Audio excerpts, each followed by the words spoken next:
Assalamualaikum warahmatullahi wabarakatuh.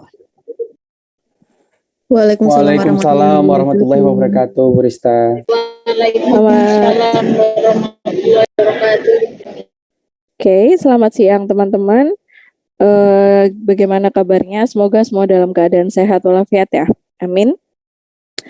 Sebelum perkuliahan kita mulai, sealangkah baiknya kita sama-sama berdoa menurut keyakinan masing-masing. Baik, berdoa kita mulai.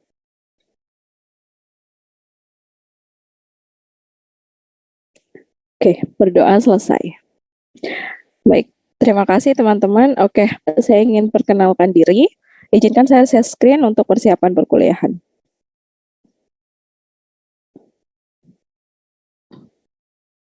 Nama saya Rista Yoktarina. Saya akan mengampu mata kuliah MAIS selama 1 semester ke depan. Nah, sebelum perkuliahan ini saya mulai, izinkan saya untuk mengabsen teman-teman terlebih dahulu sambil saya masukkan ke siakat ya. Muhammad Zain. Hadir, Bu Rista. Siap. Stephanie Hildegard. Hadir, Bu. Rexnanda Cindy. Hadir, Bu. Alif Siox.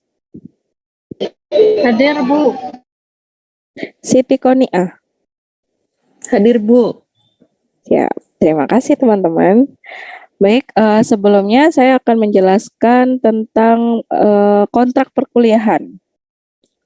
Oh iya, untuk perkuliahan selama 1 semester ke depan, materi akan saya share di website saya. Jadi teman-teman bisa akses semua di restayo.com, kemudian di scroll ke bawah cari materi yang saya ajar.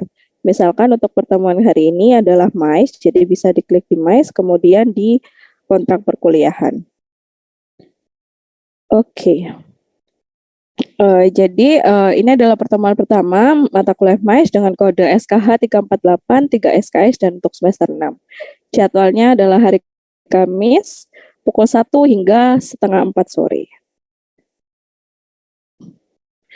Oke, jadi manfaat mata kuliah ini dengan mengambil mata kuliah MAIS ini, mahasiswa mampu mempunyai pemahaman mengenai konsep dasar dan pengertian MAIS, yakni meeting, insentif, conference atau convention, dan exhibition.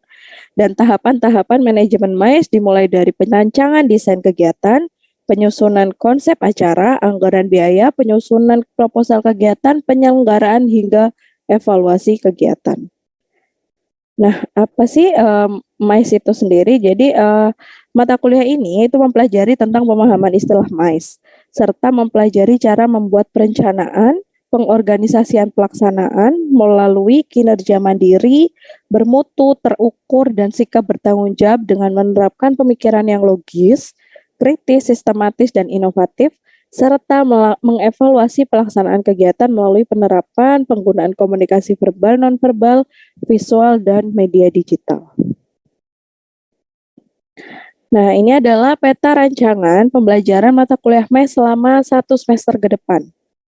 Jadi ini di bawah sendiri yang bisa teman-teman lihat ya melalui layar, ada pertemuan pertama dan kedua sampai ketiga, kemudian di sini ada pertemuan keempat, 5, dan ini adalah UTS. Jadi nanti target UTS kita adalah ide konsep kegiatan event, karena nantinya goals-nya atau output-nya itu adalah pelaksanaan kegiatan MAIS dan laporan kegiatan tentunya.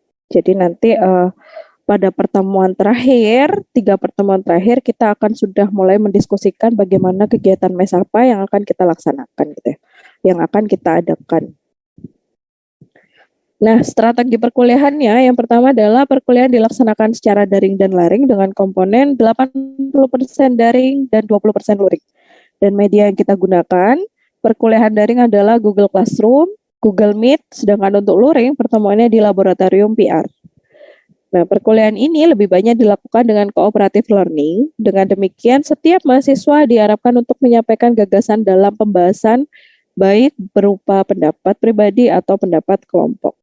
Kemudian, pada topik-topik tertentu, mahasiswa diminta mempresentasikan hasil dari pembahasan dan diskusi pada topik-topik tersebut. Nah, untuk evaluasi dan kriteria penilaian, komponennya yakni tugas 30%, kehadiran 10%, UTS 30%, dan UAS 30%.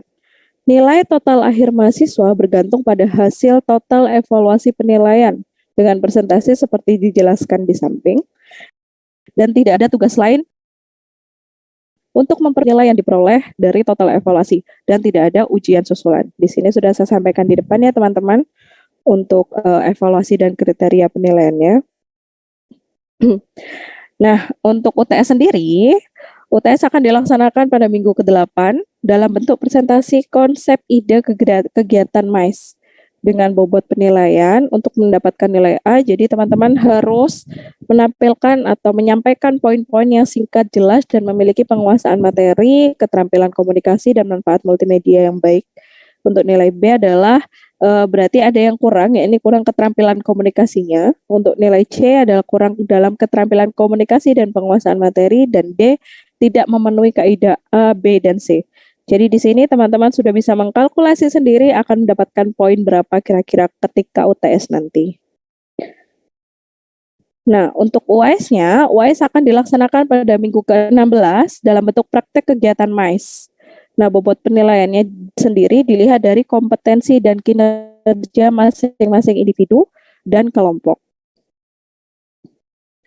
Untuk ketentuan tugasnya sendiri, jadi tugas ini bersifat tiga hal ya. Ini saya bagi dalam 3 hal. Yang pertama individu, kelompok kecil. Kelompok kecil ini kelompok masing-masing divisi dalam kegiatan MAIS.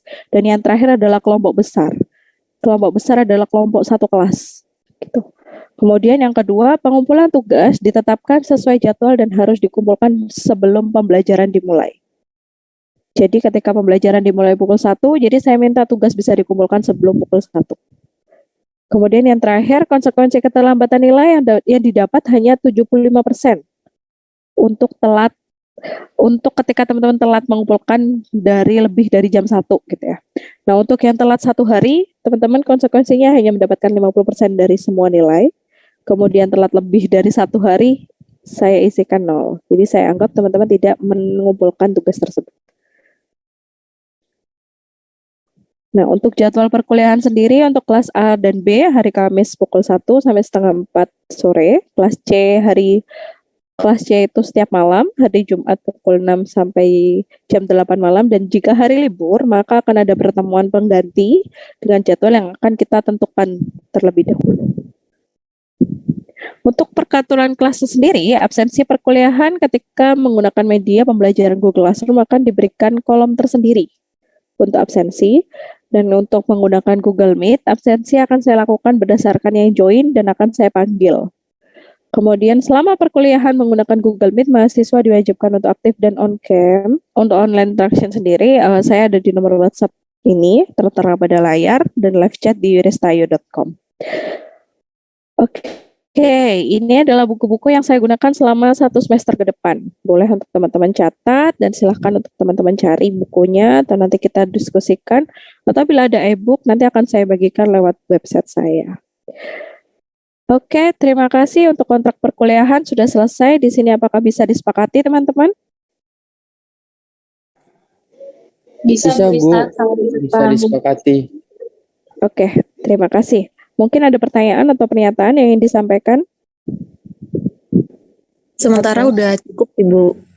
Oke, terima kasih.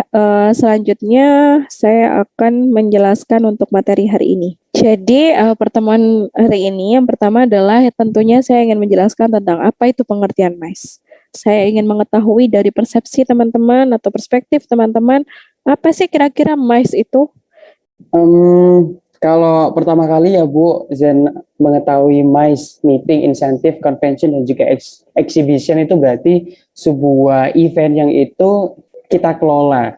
Event-event yang itu kita kelola dan juga kita laksanakan, kita rencanakan mulai dari meeting, kemudian pertemuan, dan juga pameran, di mana event-event ini itu harus berhasil karena kita juga kaitannya kerjasama dengan pihak-pihak perusahaan, pihak-pihak instansi luar seperti itu sih Bu. Oke, baik. Terima kasih Zen. Pengenalan MICE sendiri. Jadi MICE itu sebenarnya adalah singkatan teman-teman. Jadi MICE itu singkatan dari Meeting, Incentive, Conference atau Convention and Exhibition. Jadi sebenarnya MICE ini adalah sebuah rancangan satu kegiatan gitu ya, yang dia itu ada berbagai macam kegiatan di dalamnya. Misalkan bisa diselenggarakan dalam satu waktu gitu ya. Misalkan dalam satu minggu itu ada kegiatan MICE yang dilaksanakan bersama-sama. Hari pertama adalah seminar gitu misalkan. Nanti hari keduanya insentif atau perjalanan khusus permintaan dari perusahaan. Katakan Stikosa ingin mengadakan family gathering atau employee gathering ke Lombok. Tuh. Nah, CEO atau teman-teman nantinya itu bisa menjadi penyelenggara event atau bisa menjadi EO-nya untuk menyusun kira-kira dari Surabaya ke Lombok itu bisa kemana aja gitu ya, bisa kita datangi gitu. Kemudian goals-nya atau akhirnya itu adalah pameran atau convention di daerah Lombok gitu misalkan. Pengertian MICE sendiri berdasarkan peraturan pemerintahan Menteri Pariwisata, MICE itu adalah usaha penyelenggara pertemuan, perjalanan insentif, konvensi, dan pameran. Nah, jika dalam buku keilmuan itu MICE merupakan salah satu bidang ilmu yang berkembang dalam dunia pariwisata, di mana semua cabang ilmu pariwisata dalam hal ini MICE dipercaya akan memberikan warna tersendiri dalam perkembangannya. Nah, ini adalah pengertian MICE menurut beberapa pakar. Yang pertama adalah Pandit, itu diartikan sebagai wisata konvensi dengan batasan usaha jasa konvensi, perjalanan insentif, dan pameran. Merupakan usaha dalam kegiatan memberikan jasa cendekiawan. Jadi menurut Pandit ini, MICE itu hanya sekedar konvensi aja, kayak perjalanan insentif aja gitu. Jadi biasanya orang-orang tersohor gitu ya, kalau semisal menteri atau apapun ingin melakukan perjalanan ke suatu daerah. Nah, ini harus ada MICE nih gitu. Harus ada IO nih yang mengatur penyusun acara, rundown, kemudian anggarannya seperti itu. Nah, kalau menurut Casrol, MICE itu sebagai suatu kegiatan kepariwisataan yang aktivitasnya merupakan perpaduan antara leisure dan bisnis. Jadi biasanya melibatkan sekelompok orang bersama-sama untuk rangkaian kegiatan. Fungsi MICE sendiri itu MICE menarik wisatawan, terutama wisatawan domestik untuk menambah masa tinggal di destinasi, baik sebelum atau setelah acara berlangsung. Jadi biasanya ketika ada acara MICE itu banyak sekali wisata-wisatawan yang hadir gitu ya. Misalkan kayak kemarin ada kegiatan di Kota Mandalika itu balap motor ya, Marquez itu. Nah, itu bisa mendatangkan wisatawan pada destinasi pantai Kuta Mandalika gitu. Tapi pariwisata di sekitar situ karena ada kegiatan itu bisa juga untuk menaikkan wisatawan yang datang gitu. Nah, itu berujung juga akhirnya adalah ke jumlah perputaran uang yang sangat besar gitu. Jadi karena peserta MICE itu juga memberikan pemasukan uang yang lebih besar ya kan dibandingkan wisata dengan tujuan wisata saja. Jadi misalkan kalau saya pribadi datang ke Kuta Mandalika hanya membayar 15.000 gitu katakan. Nah, tapi ketika ada kegiatan MICE, ketika ada kegiatan semacam tadi di balap tadi ya si Marquez datang gitu semacam ada sebuah kegiatan yang gede, nah itu harganya bisa lebih tinggi gitu. Yang awalnya 15.000 bisa jadi 500.000 gitu tiketnya, gitu ya misalkan. Nah, melalui MICE suatu destinasi tujuan MICE lebih cepat berkembang karena tuntutan sarana dan prasarana penunjang kegiatan MICE serta peningkatan kualitas SDM. Ini juga terjadi sih waktu itu ketika saya perjalanan di Lombok ya, itu saya lihat banyak sekali lokasi-lokasi wisata baru yang akhirnya diperbaiki gitu, jalanannya juga akhirnya diperbaiki. Kemudian ada juga taman-taman kota dan kebersihannya itu semuanya dijaga. Nah, karena apa? Karena mereka menyambut para wisatawan gitu. Jadi ya kan semua sektor akhirnya terangkat gitu ya. Nah, manfaatnya sendiri ada 6. Yang pertama, wisatawan yang akan memilih untuk menginap lebih lama gitu. Dan itu dapat menghidupkan sektor di sekitarnya. Biaya yang dikeluarkan juga lebih besar dan itu dapat meningkatkan pendapatan. Dan ketiga, meningkatkan pengunjung hotel tentunya. Jadi setiap hotel pasti akan ramai dengan wisatawan tadi. Kemudian sumber dana juga bisa dapat dari banyak hal ya, dari perusahaan, dari stakeholder, dari pribadi masing-masing. Kemudian juga meningkatkan pendapatan untuk berbagai sektor. Perdagangan, industri, industri perekonomian, UMKM kecil itu semua ikut meningkat. Dan bagi negara yang secara berkala menyelenggarakan exhibition, jangka panjang itu dapat menjadi center of business activity. Nah, sebelum ada tugas, mungkin di sini ada pertanyaan. Saya ingin bertanya, Bu. Boleh. Jadi kan tadi untuk pengertian dari I-nya sendiri atau insentif itu kan mengenai perjalanan. Nah, kalau dalam praktiknya langsung ya Bu, kan ada banyak perusahaan traveling, terus mereka itu punya paket wisata, terus ada tour guide-nya, kemudian ada timeline-nya di sebuah perjalanan itu. Apakah itu termasuk kegiatan dari MICE, Bu? Iya, termasuk dalam kegiatan MICE. Jadi nantinya ibaratnya kita ini adalah IO ya, IO dalam menyelenggarakan kegiatan insentif tadi. Nah itu semua harus sudah ada mulai dari timeline, rundown, kemudian anggaran biaya, kemudian persiapan tiketing, terus akomodasi, transportasi, bahkan tempat makan dan tempat kita berhenti gitu ya, misalkan liburan ke Jogja perjalanan, kita mau kemana lagi selain ke Borobudur. Nah itu sudah ditentukan di awal di sini gitu. Gitu Oke, kan. siap. Meskipun dalam jumlah kecil itu juga udah termasuk ya, Bu ya? Iya, Kayak meskipun paket orangnya sedikit gitu. Sudah termasuk ya. bisa, apalagi itu adalah permintaan sebuah perusahaan ya atau organisasi tertentu. Itu juga bisa dimasukkan ke dalam perjalanan insentif itu sendiri gitu. Oke, siap. Terima kasih, Bu. Sama-sama. Oke, jika sudah tidak ada pertanyaan lagi, saya ingin menyampaikan tugas untuk minggu depan. Jadi cari minimal 3 kegiatan MICE di dunia yang harus dideskripsikan adalah bagaimana MICE itu berjalan, siapa penyelenggaranya, kemudian apakah mengandung semua yang ada dalam MICE komponennya, misalkan meeting, incentive, conference, dan exhibition. Kemudian lokasinya di mana, kemudian berapa target pesertanya, kemudian bagaimana suasana dan kondisinya, gitu. Ada pertanyaan untuk tugasnya? Jika tidak ada pertanyaan, saya rasa teman-teman sudah cukup paham ya. Kesimpulan, mungkin teman-teman ingin menyampaikan kesimpulan dari pertemuan hari ini. Oke, silakan Fani. Baik Ibu, terima kasih atas kesempatannya.